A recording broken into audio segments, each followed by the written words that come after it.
Premier point, je sais que ça intéresse beaucoup de monde, le CFA est la monnaie.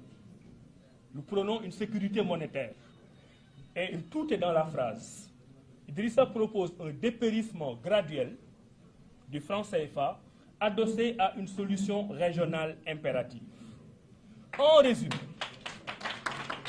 résumé, il pense que ça ne sert à rien de dire « je vais sortir du franc CFA ». Ça ne sert à rien de crier sur tous les toits « je vais sortir du franc CFA ».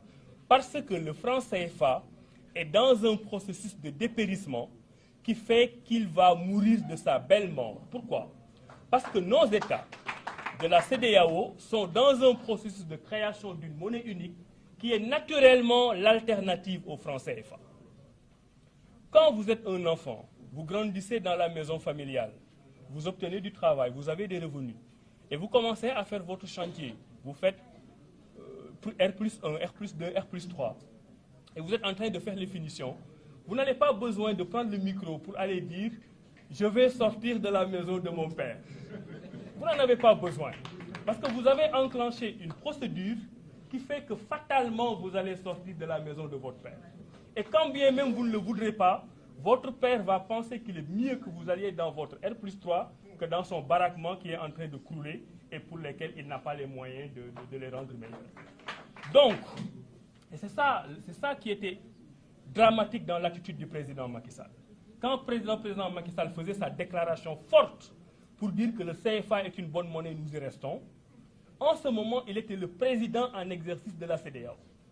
Et au même moment, il était en train de piloter le processus de création de la monnaie unique CEDEAO à l'horizon 2020. Et c'est pour ça que j'ai toujours dit, il a un discours pour nous et un discours pour les autres, ailleurs, qui lui donne des ordres. Parce que ce discours-là n'est pas adressé aux Ouest africains. Parce que nous savons que nous aurons très bientôt la monnaie unique. Donc c'est ça, dépérissement graduel.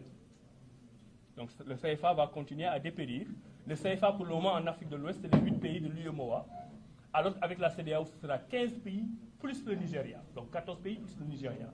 Pratiquement 1 million d'habitants. C'est beaucoup plus intéressant que d'être dans le CFA de l'Afrique de l'Ouest.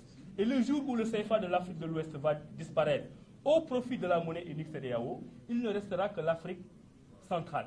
Et l'Afrique centrale n'aura plus les arguments pour rester dans la zone CFA. Donc nous, notre position, c'est qu'on ne s'acharne pas sur le CFA, on continue la procédure régionale impérative dont on a parlé, et un jour, on va en sortir pour entrer dans notre nouvelle monnaie avec toute la souveraineté nécessaire.